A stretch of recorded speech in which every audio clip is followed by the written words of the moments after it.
Good morning. It's like 30 degrees outside, but I need to get this dress painted. So that's what we're doing today. You can see she's lovely, magnificent in the background. I'm going to be using my airbrush to spray paint her.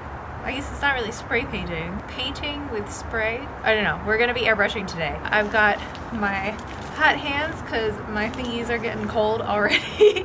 Will I mess it up? I hope not. I didn't do any tests, so we're just like going in blind. This will be fine.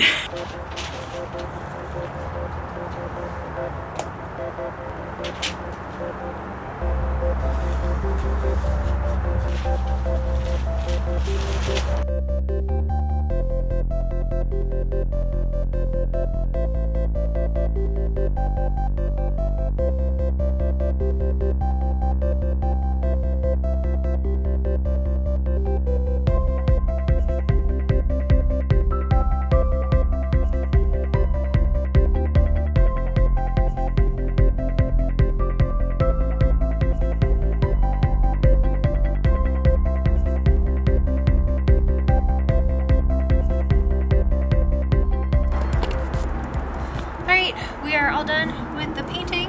I think it turned out pretty well. So a few things to note, the silk looked really smooth when I was sewing it, when it was just white, but then when I was painting it, there were a lot of, I guess, like slubs that picked up the paint a little bit more than other parts. Personally, I don't mind because it is supposed to look like the night sky. I think that the kind of irregularities contribute to it looking a little bit more organic and night sky-like, so I'm actually pretty happy with that. It is kind of wrinkly on the form because it doesn't fit 100% on the form. It fits me when I'm wearing a corset and my form is too big for that. So there were parts of it where I had to kind of hold the fabric taut so that the wrinkles like didn't pick up weird irregularities. They still kind of did, but we're going with it. It's fine.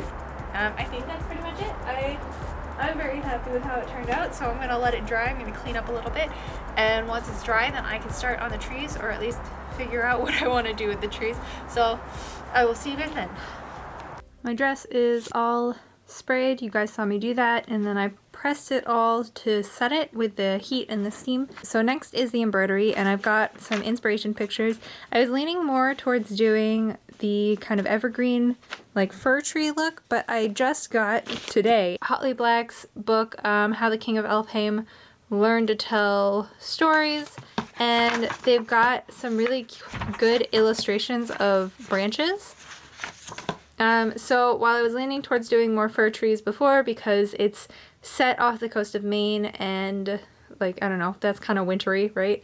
Instead, I think I'm gonna go with more of the like traditional fairy tale kind of spooky branches, and I've got a bunch of materials to do that with. Let's see, I've got all of this lace. I think I'm gonna be painting the base coat of branches. I wouldn't normally like recommend painting with like acrylic paint, but because it's going to get so much embellishment on top of it that I don't really think it'll affect the stiffness any more than the other embellishment pieces. So I'm going to do a base paint, and then I'm going to do something of this lace on top and like cut things apart. I've got some embroidery thread, got a bunch of beads, so this is going to be a very mixed media project. It's a little bit uneven and like striped, so what I'm going to do, I think, is I've got a bunch of white lace. I think I'll just like add some of that to the neckline so it can cover up some of the unevenness. Was this a good alternative to dyeing? Not really. It's not quite as even as dyeing. But if you don't really have any other options, which I didn't have any other options because, you know, I don't have a dye vat that can accommodate a giant gown, it works pretty well. I would say press seams before doing anything and it should work out better. Hopefully someday I'll have a nice dye vat where I can do that instead of airbrushing an entire dress. Cool.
My favorite part of sewing, the not sewing part.